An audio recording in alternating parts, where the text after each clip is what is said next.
Eliminator time in IPL 2019. Visakhapatnam gets ready to host the Sunrisers Hyderabad and the Delhi Capitals. One team will stay alive and stay in Vizag to take on CSK in a couple of days. Another team will bow out of the IPL. It's all set for 7:30 p.m. IST. This is ESPN Cricinfo Matchday T20. Building up to that game, I'm in the company of Murli Karthik along with Daniel Vettori. And Karthik's already put his blessings onto one qualifier game and one playoff game, and that didn't quite turn out to be the contest that we wanted. So I hope you are now coming here and hoping to getting ready to talk about a game which will be a little more of a contest than what we saw in Chennai. Hopefully. Yeah. And it's just amazing, isn't it, how much MI have dominated CSK at that venue where no one else has been able to. And even otherwise, they've just had the wood on them, and I somehow don't have great, intuition or feelings about what is going to happen to CSK because of the fact that I don't know whether Dan agrees with me. Till a certain stage, they've been riding on MSD and the spinners. But how long can that happen? How long can that happen given the playoffs and the tough games? Especially at Vizag, where it's a wicket they haven't played on that often. We'll see how it plays tonight, but we're assuming that it's going to be a pretty good wicket. And we saw Chennai on a very good wicket up in Mohali, and that negated their spinners to a degree. Yesterday obviously helped their spinners a lot, but I think Karthik's right. Let's see how they perform on these types of wickets. I'll tell you, this thing about MI CSK, we built it up in the rivalry too. That Mumbai have the wood over them and Chennai have got a terrible record. And in some of the losses Chennai have had this season, it's been lopsided. But tonight's game seems more like a 20-20 punt, doesn't it? You're not quite so sure what's going to happen, Dan. No. I think we talked about Delhi's the form team. They've played well all season. They've got some confidence from the way they've played. They've got a nicely balanced team, but they have lost that important piece in Kagiso Rabada. So they're trying to find a way to make up for that. And then Sunrisers scraped in on 12 points. So, I mean, no one predicted that apart from me. You were hoping for it. Yeah, I was hoping for it. Praying to your gods for it, Them as a side is an experienced playoff team led by a very good captain with some match winners. So I think Sunrisers are actually going to go into the game feeling pretty good about themselves. All right. Now, what about Delhi and Sunrisers and their history in playoffs? We're just going to have a look at the performance of teams in playoffs as the toss is just getting underway in Vizag. And Hyderabad have won 4, lost 4. Delhi, this is where it's all gone wrong for Delhi. But this is a long time back, a very different looking Delhi side, a different named Delhi side. But they've lost in the playoffs. So somehow the playoff, Lady Luck in the playoffs doesn't work according to Delhi's way. But is it fair to say this has been a refreshing Delhi team? Not just a breath of fresh air. And were you quite surprised? Have they surpassed expectations by actually making it to the playoffs? Yeah, what you said later is what it is. Because initially they didn't look like that, to be very honest. Everyone felt, is it another Delhi team which is going to not do anything? Yeah. And then they turned it around. And then the way they lost or imploded against Kings 11 with just a few runs needed, that was the kind of early season start which they had. The great thing which they've done is they've managed to turn it around from there and managed to go on to really dominate proceedings. And you have to give credit to whoever, but you have to give credit to Shikhar Dhawan the way he's turned it around for them up there. So yes, it has been a tale of two parts, and the second part has been more interesting. Okay, but we hope we have 40 overs of interesting cricket, because we need that. The qualifiers need some spice. They need the sort of games that we saw in the IPL for a decent amount of time. You don't want the playoffs to be lopsided. Toss has just gone down in Vizag, and it's gone down the right way for Shreyas Iyer, who's decided he's going to have a bowl first on a pitch that hasn't seen any cricket in this IPL. And what will it be like at this time of year? We'll get Karthik and Dan's thoughts. We'll also get to our match day match points now. We've got plenty of players to talk about. Let's just talk about the importance of winning the toss itself. Now, batting first and batting second at Visakhapatnam, Dan, you've got 11 matches. And there's not much you can read into that, 5-6. No, it's a perfect sort of thing for coming into a playoff where the toss is not that important, and it looks that way with the results that have been there so far. The wicket looks pretty dry. It looks like it'll be good for batting. So I think that the way that the spinners can be effective on this will decide the game in a lot of ways, because Rashid Khan has done so well. Nabi, how they use him, Axar Patel and Amit Mishra. All those bowlers are going to have a heavy influence on the game today. Would you rather know what a pitch is going to be like? Would you rather prefer playing at a ground which has seen some cricket in the IPL so you know what to do? Or is it sometimes a better thing or a harder thing to go into a game when you have no idea what this is going to do? Delhi would prefer to be on a surface that they knew, because I think they're coming into it and they're expected to win because of how they've played this season. I think Sunrisers won't mind because once again they're an experienced playoff team, and also the expectations on them are pretty low after sneaking into the playoffs. So it feels like it's all building towards Sunrisers upset, but Delhi will still have some confidence in their ranks. Okay, so that data doesn't set it much apart between teams batting first and second, but Shreyas Iyer has won the toss. Delhi are bowling first. Thoughts on that? Again, the surface we haven't looked at, but again, people do think about the dew. Everywhere, it's just the dew factor, which is a big thing. And if you and a team like Sunrisers Hyderabad, who have floundered with their batting, you're possibly asking them to set a target, and then you're confident enough that you'll chase it down, depending on the surface again. You look at the batsmen that Delhi have. You sometimes think maybe it'd be better to just have them bat first and just smash it around under pressure. We've seen what this somewhat hit and miss bunch of young but exciting players can do. I think every T20 batsman's hit or miss, so we shouldn't just lump the young Delhi batsmen into it. Look, I think more than anything, it'll calm their nerves, and I think that's probably what the management's thinking. Let's have a score on the board. Let's let's chase a score. Let's see what's in front of us. Let's see how the wicket plays. Let's see what sort of bowler's been effective and how we can mitigate that when we bat. Right. So I think that's the way they're thinking. Let's see. And we will focus on Delhi's batting in just a bit. But let's confirm team news, and there's one change for both teams. I'm very intrigued by the return of Colin Munro, Dan, who did feature in a couple of games, but essentially because Colin Ingram had gone back home for the birth of his child. Munro got a decent first knock. It was against Hyderabad, I think, where he got a quick fire 40, and then found his way out for Ingram, and in he comes now in what's a pretty packed top order anyway. Thoughts on that? Surprised, but they're obviously reacting to Colin Ingram's poor form, or his latest sort of innings that he hasn't been able to get going. His probably his strike rate hasn't quite been where they'd like him to be. So Munro coming in the middle orders, slightly unique because he's so used to batting at the top for New Zealand and his domestic teams, but I'm sure they're hoping on him being a finisher for them, so he can come in those last 4 or 5 overs and try to dominate and try to score because of how strong that top 3 or 4 of Delhi's is. No changes otherwise, Karthik. I thought maybe Chris Morris might be looked at for a return, but it looks like they've decided Trent Bolt and Ishant Sharma will lead in the seamers, and they're going to keep Kimo Paul and Rutherford as the other overseas players. Yeah, interesting. And sometimes sitting here, you can't make out what they are actually thinking. So the surface will dictate the way you sometimes pick your overseas, and also the availability of your Indians. Sometimes you lose that balance, and certain Indian players do miss out getting a game because of that kind of or those kind of situations. So interesting choice that they've not gone for, and possibly something is up with Chris Morris. He's possibly got a niggle, or you gauge that in the nets, and just from the demeanour of a player.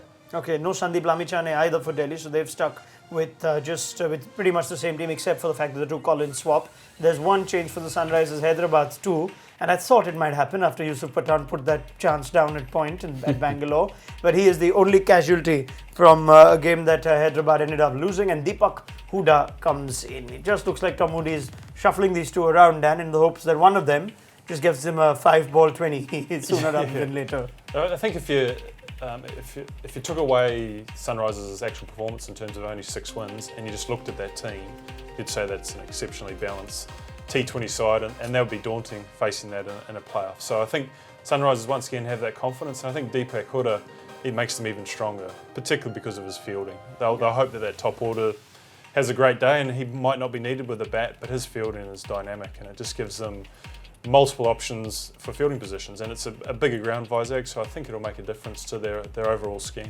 I don't think we should put the final axe on anybody, but it does look like Yusuf Pathan is going to find it hard to get a game in the IPL maybe going forward. It'd be hard for Sunrisers. I wouldn't be surprised if Sunrisers retain him, would you? Yeah, it'll be interesting to see his overall numbers in IPL over the last 12 years. Sometimes reputation is bigger than reality, sort of a thing which happens. You got this perception or the perceived concept of big hitting.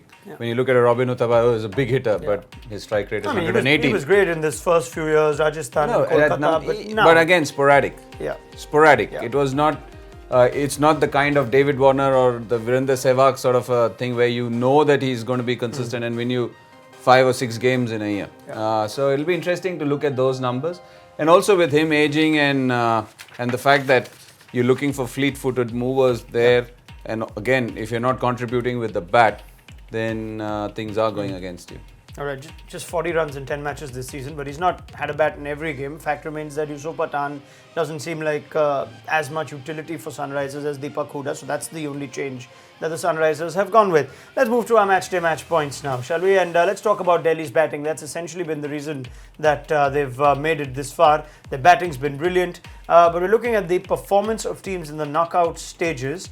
And in Delhi, this is just historically, Delhi have fallen apart with the bat. Now, that isn't necessarily these Delhi players, but there is a correlation between Delhi's batsmen not working and the knockouts. Maybe it's a good thing that this isn't really the team that's associated with the Delhi team that's, you could say, choked in knockouts in the past. But if that is in the minds at all, that this is a franchise that's not used to playing in the knockouts, how do you counter that? I'm just focusing on how well Bangalore's done. Brilliant, Sorry.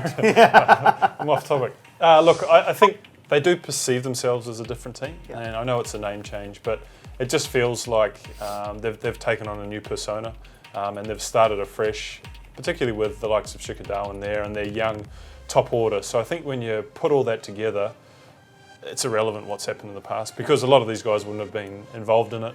The coaching staff definitely wouldn't be involved in it. So they're walking into this game thinking we're just going to continue on with our season. The knockout element of it is irrelevant for them, and they're just going to go and play. Now, Shikhar Dhawan, you mentioned that. You think he's key to Delhi's chances because he remains that experienced, more reliable, bankable player around the wonderful brilliance and talent around Prithvi Shaw and Rishabh Pant.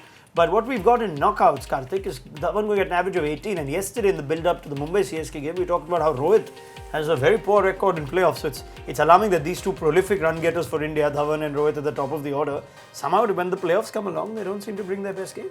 Look, these are numbers which you can't, actually as a normal cricketer, you don't think about, and I don't think even those guys would know these numbers. Having said that, Shikhar Dhawan is a different person right now. You saw what Shikhar Dhawan did and what the new Shikhar Dhawan is. He's very settled in his own mental space, and I don't think many things seem to faze him, or even if they bother him, he seems to have an answer. So hopefully he doesn't see these numbers and is in complete oblivion to this, because ignorance is bliss. Do numbers come up like this in playoffs? Not that number on your team. You try and shield a player from it. Well, I don't think that. I think the focus is always on the opposition. So I think if that number comes up, it's a private conversation. It isn't put on the team.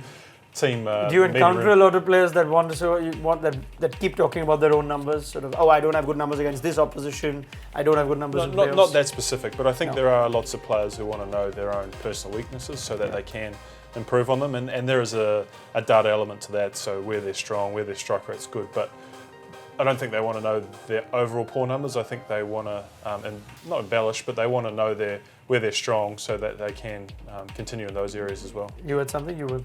No, I don't think players think like that. No chance. No chance. Players, it'll be very, unless and until some team member or some support staff goes and says, I don't think they want to know these things. Okay, what we will want, what our viewers definitely want to know is more and more numbers when it comes to Delhi's batsmen. We've spoken of Shikhar Dhawan, big role for him, and fact is he will be chasing. Shreyas Iyer is another one that we'll focus on.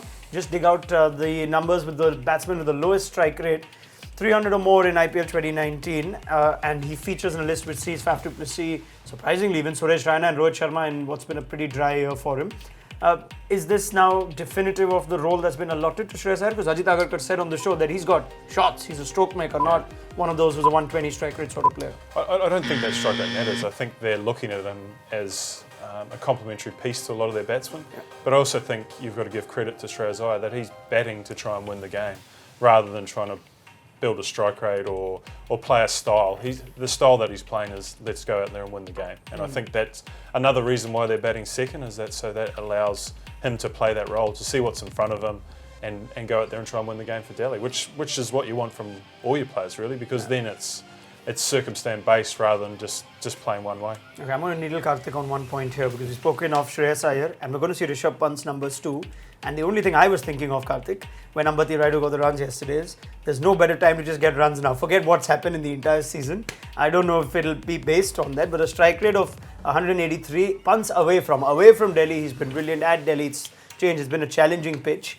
But if Rishabh Pant has an impactful playoff phase right now, he can only do his case good if there is a call. Weren't we told that selection is not based on IPL? We're told many things, but I don't think it translates necessarily. No, I don't think so. No? Look, You're not they've got two keepers already.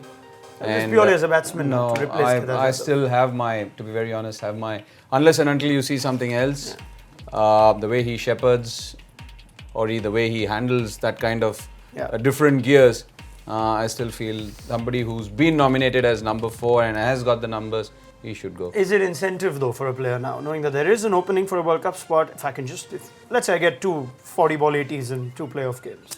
I'd be surprised if Vettori didn't know he was already in the squad in terms of if someone goes down, you're next in. Well, he meant pumped other 2 that have been actually named as replacements. So it's between them now. I think that might be more specific in their actual conversations with the individual. So probably that individual already knows that if Kidde Yadav goes down, they're going to be in the squad, and therefore there won't be the incentive so much. The incentive will be just in the game to do well, and I think that's the way that Pant's played the whole year, that he's just coming out to swing, and I don't think anything's changing today. This membership club of all those that have been tried at 4 includes Manish Pandey as well, albeit a long time back, and that's our next talking point. So let's go to our next matchday match point in Manish Pandey, whose return and resurgence at number 3 has just been something else for Sunrisers. They were desperate to look for someone who's going to get the runs other than David Warner and Johnny Bairstow, and when they brought back Pandey at 3, it seemed like it brought out the best in him. Now we have discussed this before, but Karthik, just let's talk about Pandey, the individual player that he is, and what him batting at 3 has done. Because if it seems like this was the way to go, then why not start him at 3? Or do you sometimes need that drop or that kick to get it? Yeah, look, everybody has their own game plan. Everybody comes in with their own individual goals and ambitions and what you are trying to do right from the camp and even before that. And sometimes things don't work for you. And at the place where he batted, he didn't get runs and he got dropped, and it was just, if that was the reason why he's a completely different person, could be because sometimes a kick or a drop does work wonders for people, and you think that I can only go upwards from here. And also with Manish Pandey, he was predominantly so leg-sided. Will always open up his front leg and try and hit things on the onside. It's so good to see him develop a range of shots on the offside. It's not as if the spinner can bowl outside the off stump and get away with it. He's started playing the inside-out shots, and there's some special amount or a different level of confidence right now which he has. Suddenly, and that's one of the reasons why once the 2 prolific run-getters went, he's been so superb to watch. Yeah, and what he has done is actually scored a significant percentage of Sunrisers runs since he's come back and batted at 3. But what we have seen, the way he builds his innings, Dan, is starts positively. Almost always, I've seen about 3 innings or so that he's hit a boundary of the first ball as soon as he's come in. Striking at 164, and then if he stays on and bats a bit longer, that 160 is there. I'm not saying that 140 is a sign of him slowing down, but there have been the odd cases where he's not got the impact towards the end where you want him to go at 180, or maybe he's not that sort of player. What role does he have now, given that there's no Warner, there's a Martin Guptill trying to find his feet, there's Wriddhiman Saha before him and Kane Williamson after? Well, I think the start of the innings is probably a little bit of power play stuff as well, so it's easy to find that boundary. I think he's coming out to be aggressive, and I think a lot of times when a batsman's out of form, the only way to get back in form is to try and be aggressive at the start of your innings, and I think the SRH management would have given him that licence, particularly with how well Warner and Bairstow had gone. He could follow that up. So I don't think there's any concern around his strike rate there. I think even if it was 140 the whole way through, you'd be pretty content with it. So he's come in and relieved that pressure of himself by being aggressive. And if he continues to do that even in these big matches, then it sets up not so much the rest of the batting order, because they've been relying on that top 3, top 4, but whoever comes in after him, a lot of pressure off them because Manish Pandey's playing so well. Essentially, it's Kane Williamson who's going to come in after him, and we're just going to look at Kane Williamson's numbers actually, because he's not had the best season. All of a sudden, he's got runs under his belt in the last league game, but this is against Delhi in the IPL, and in 6 innings he averages 64.5. So again, Dan says players don't care about how much they've got against particular oppositions, but Williamson might actually enjoy his time. The assessing how much you want to get on a pitch which you haven't played on for these, in a knockout game like this, what's the approach you want your top order taking? When do you, sometimes you can begin to going too hard, not knowing exactly how much to get. So the Sunrisers have to figure that out. I'm pretty sure a decent look at the surface gives you a general idea of what the pitch is going to do. And I think the first few deliveries when you face them allows you to reassess. As a two-man partner or an opening combination, you take stock of what's happening, and even from the dressing room you have a general idea of how the wicket is playing. Obviously you have to go and get set. So I think that is something which Riddhiman Saha and Martin Guptill will decide individually how they want to go about it. But overall there is a team thing. Like yesterday, if Chennai hadn't gone hammer and tongs early on and decided that this is a tricky surface and possibly got another 18, eked out another 18-20 runs, it would have made a huge difference. Sure. So that way you have to be quick on your feet and try and assess what the surface is doing and what's happening out there. And this thing with Kane Williamson, all those runs that he likes batting at the top of the order, all those runs would have been batting high up. The fact that he's got runs batting 4-5 in the last game, does that just make you feel a little better, liberate you a little? Can we see Williamson in the avatar that we know him to be, rather than what we've seen in the past in this season, just scratchy and working it around? Yeah, I think it's probably more than just that one innings. It'll be this whole career that he can fall back on. I think he's also coming off an injury as well, so that may have played a relatively big part in some of his form and some of his confidence going into that. But I think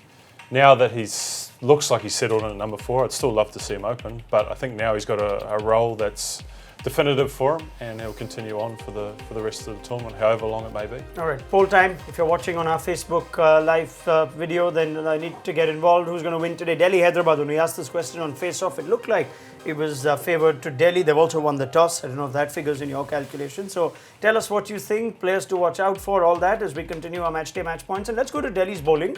We discussed their batting, but what about Delhi's bowling? In the absence of Kagiso Rabada, they've got to find someone to have serious responsibility. The just general performance of Delhi in the knockout stages, they've had the worst numbers at the bat and they've had the worst numbers with the ball. That's essentially what the numbers tell you in knockouts and IPLs. But and that translates into having never won a knockout game in the IPL. But we've established that this is a different Delhi team. So I'm going to go straight down to just bowling roles in the absence of Rabada now. And if you look at that team, you've decided not to play Chris Morris. You've got Ishant Sharma, Trent Bolt. How do you make up for losing out Rabada? What do you change? I don't think you can make up. It's just that you have to look at what your resources are and what they can do with the given situation and where you find yourself in. With regards to Ishant Sharma, it's just good to see him back playing the IPL, because one of the reasons why he was left out was that he becomes too predictable in the way he bowls. Yeah.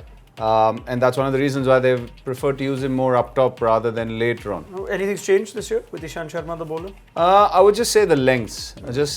I think even with Test match cricket, if you look at the way the last 2.5 years he's bowled, his lengths have varied from the Ishant Sharma we knew, because everyone just kept saying that, oh, he's hit the deck bowler, that's my natural length, that kind of an excuse. But I think when you're playing at that level, as you need to have that ability or the adaptability to change lengths, and it's good to see him turn it around.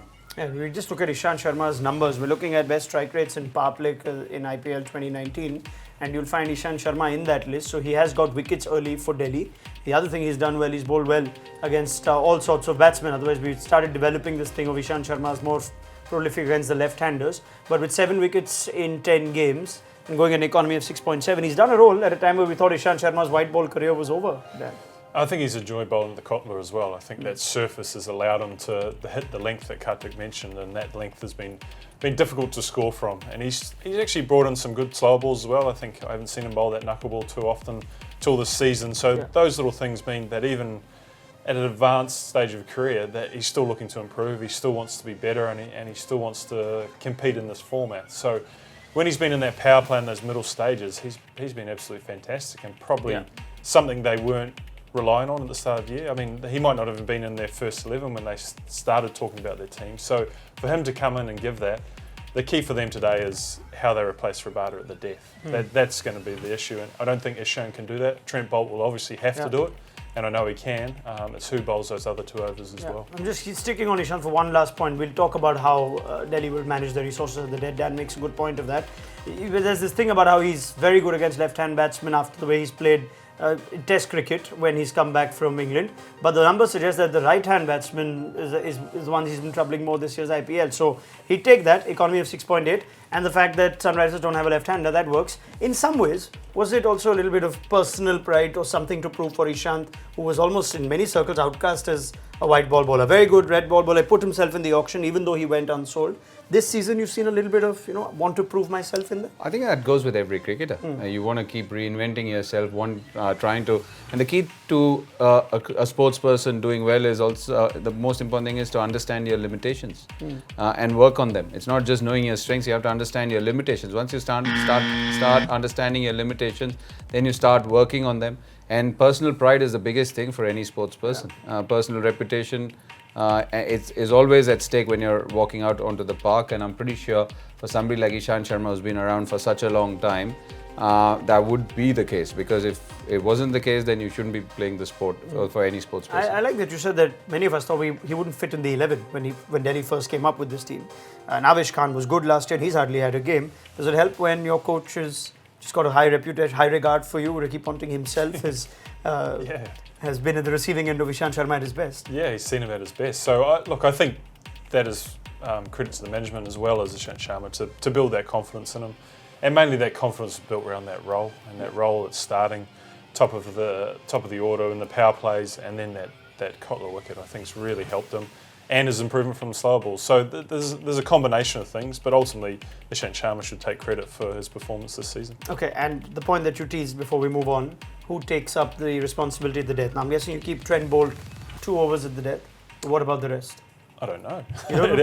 It has to be Trent Kimo Bolt. Paul and Ishant Sharma. Kimo Paul, I worry about him on the good surfaces. Yeah. If it was in Delhi, then Kimo Paul I think is a good option because of his change of pace and his ability to hit a Yorker. But on this sort of wicket, you presume that the Sunrisers batsman would be looking forward to facing someone like him. If you're the Sunrisers batsman, you'd be saying, we can maximise last 5-6 overs. I can totally see MS Dhoni calculating and saying, they don't have Rabada, Ishant at the death's not going to be a big threat. Fair enough. No, even Trent Bolt for that matter, in Indian conditions, it'll be interesting to dig out numbers there. So I'm pretty sure that the makeup of that side, the last 3 overs have to be bowled by Ishant and Trent Bolt. So you're asking Ishant to then do the role that you actually were getting away with him. There's no one else. There's no one else to bowl. True. There's Kimo Paul. There's no Sandeep Lamichhane. Unless you're keeping the the situation might be perfect for him as well. We don't know what stage they'll be in at that time, so they may be able to use him in an attacking option rather than asking him to bowl Yorkers, which hasn't been a strength of his. All right, that is for Ishant Sharma and Delhi's bowling. What about Sunrisers bowling? Such a formidable bowling lineup last year, managed to defend mediocre and below par scores too, but it's not quite been the same this year though. Let's see how they can most effectively manage their bowlers with Dan and Karthik right now. Looking at some numbers, Hyderabad's best bowling options in the power play. Khalil Ahmed's just brought a breath of fresh air, Karthik, into this team. I don't know what he's brought in this. It's brilliant that they had so many options, but in a team that's had formidable bowlers, Khalil Ahmed's come in and just raised the impact. Yeah, he's been a wicket taker and he's swung the ball. He's managed to get some really good batsmen out. And I think, again, a late starter, you tend to go with your preferred choice who have done well for you, and when they don't do well, you look at others. I'll also include Basil Thampi in that, because Basil Thampi bowled brilliantly in the last game when others were going for a few runs. He bowled 4-run overs, 5-run overs at a critical stage, and also he is somebody whom can be used at the death. He's very good with his Yorkers, tries to bowl more of Yorkers than the fancy slower ones and the knuckle deliveries. So, and I'm pretty sure that the way those 2 spinners, Afghan spinners, are going to be used will be key. Nabi can bowl, and I'm pretty sure that they have to look at him against Shikhar Dhawan. Shikhar Dhawan might play the odd few sweep shot, but I always dread when he starts playing that sweep shot. He gets one away and ends up getting out playing that. So Nabi is one great option against Shikhar Dhawan early on. Okay, that's exactly the point we're going to move to now. Which bowlers bowl when, and just looking at numbers for the Sunrisers bowlers in the middle overs, we've seen Rashid Khan being used predominantly, but he's not had as many wickets this year. Therefore, the high average of 33, 7 wickets in 14 innings. And you actually thought there's a case for maybe Sandeep Sharma to come back into this team, Dan, but they've stuck with Basil Thampi. You've got Nabi, who doesn't mind bowling in the power play. You've got Khalil, who's getting wickets in the power play. Bhuvneshwar Kumar, you want to give the new ball. How do you manage that? Well, Bhuvaneshwar surprisingly hasn't got as many wickets in that power play that you're used to seeing. I think the thing that they'll base it on is Nabi bowling to Shikha, like Kartik mentioned, and Nabi bowling to Colin Munro. So if they can build their bowling around those two batsmen, I think everyone else will fit in around that. So Rashid Khan will do his normal role, and if they need to use him as attacking option, they will.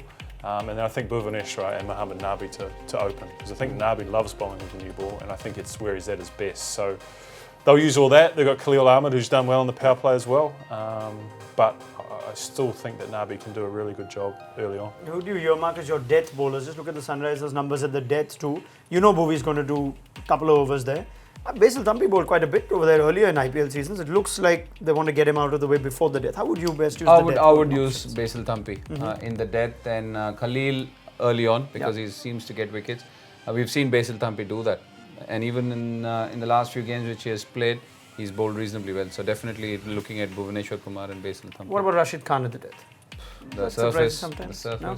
Look at that surface. I mean, I don't like spinners at the death, because I think even if it's Rashid Khan. Even if it's Rashid Khan, because it's just one or two balls that can be hit for six, and it changes everything, and it takes them away from where they're at their best. And I think Rashid Khan, early on through the middle stages, is the best in the business. Unless and until it's ragging square. If it's ragging square, then you've probably done all your damage already. You don't. It's not the biggest ground, Visakhapatnam. No. Where does it stand if you have to compare it to the other tiny grounds? Slightly bigger than okay. Chinnaswamy, yeah. Wankhede millimeter extra, and Visakhapatnam 2 feet extra. All right, let's move straight to our Fab 4 then. It's not the biggest grounds. That should incentivize the batsmen that are already walking out. Martin Guptill and Riddhiman Saha continue to open. It's time for the Fab 4. And actually, gentlemen, there will be 12 players that will be picked today, because, or at least as many, because I'm going to play along since I beat Dan hands down yesterday. Ajay took a medical timeout. Hands down. Hands down. Yeah. All right. Who wants to go first? Karthik? Okay. I'm going Shikhar Dhawan.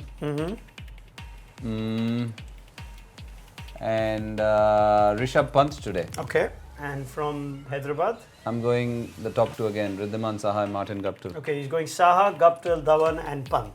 Dan? I will go Guptill as well. Okay. And I will go Rashid Khan. Right. And Prithvi Shaw. And Axar Patel. Wow, all right. So you're leaving me with plenty of options. I will pick the captain then, Shreyas Iyer's mine. And I will also go with the man we've spoken of, Ishant Sharma, will form my team. And from the other side, you know what, I'm just going to... No one's taking Williamson, right? Nah. All right, Williamson's mine, and I'll keep Mohammad Nabi in that too. So that's a good spread that we've got. Let's have a look at the result of the poll that we had. And it's going 80-20 to Delhi. That is extraordinary. 80-20 to Delhi. We'll see how good that looks at half-time. Many thanks to Dan Vettori and Murli Karthik. And it can't be a better start, given that Trent Bolt has strapped Riddhiman Saha in front. I wouldn't be surprised if he takes a minute or two to have a review, another look at that. No one picked Saha, did they? I picked. All right, well done, Karthik. Thank you very much for being with us. This is the best way to end the show. Thank you so much to Karthik and Dan. Get their thoughts at half-time. On our way out, we've got more sights and sounds of the cities in the IPL. Here's ESPN Cricinfo on the road with Maruti Suzuki.